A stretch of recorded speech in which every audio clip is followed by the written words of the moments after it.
కాంగ్రెస్ ప్రభుత్వం కాళేశ్వరం ప్రాజెక్టుపై వ్యవహరిస్తున్న తీరును మాజీ సీఎం కేసీఆర్ వ్యతిరేకించారు. మేడిగడ్డ డ్యాంలో 2 పిల్లలు కుంగితే ఏదో ప్రళయం వచ్చినట్లు చేస్తున్నారని, దీనికి కారణంగానే దేశం మొత్తం కొట్టుకుపోతున్నట్లు మాట్లాడుతున్నారని అన్నారు.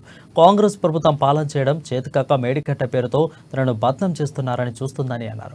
మొత్తం 300కు పైగా పిల్లర్లు ఉంటే ఆ ప్రాజెక్టులో 2 పిల్లలు కుంగితే రాదంతం చేయడం తగదని అన్నారు. ఈ 2-3 రోజుల్లో కాళేశ్వరం గురించి స్వయంగా తానే టీవీ ముందుకు వచ్చి పూర్తి వివరాలు వెల్లడిస్తానని స్పష్టం చేశారు కేసీఆర్. మీకు 6 సందమామలు పెడతాం, 7 సూర్యులు పెడతాం అని మాట్లాడింది. రైతు బంధు 15,000 వేస్తాం, కళ్యాణ లక్ష్మికి తులం బంగారం కల్పిస్తాం.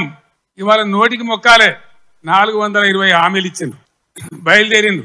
ఇవాళ ఏం మాట్లాడుతుండ్రు? రైతు బంధు అడిగితే చెప్పుతో కొడతామంటాడు ఒక మంత్రి. నేను చెప్పిన బిడ్డ, రైతుల చెప్పులు చాలా బందోబస్తుంటాయి, దబ్బన వాళ్ళు అదే పనికి ఎత్తుకుంటే ఏమైతుంది మీ గతి అని కూడా నేను చెప్పిన. బందోబస్తు ఉండే ఆ రైతుల చెప్పులు. మంత్రిగా ఉన్న వ్యక్తి రైతు బంధు అడిగితే చెప్పుతో కొట్టుకుంటాడు. ఇంకెవడో సన్నాసిగాడు కూడా అంటాడు. అంటే ఏందన్నట్టు?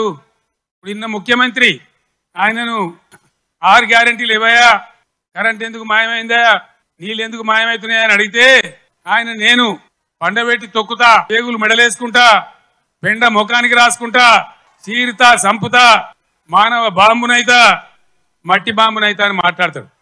ఇంత అసహనమా? ఒక ముఖ్యమంత్రి మాట్లాడవలసిన భాషనా ఇది? పద్ధతా?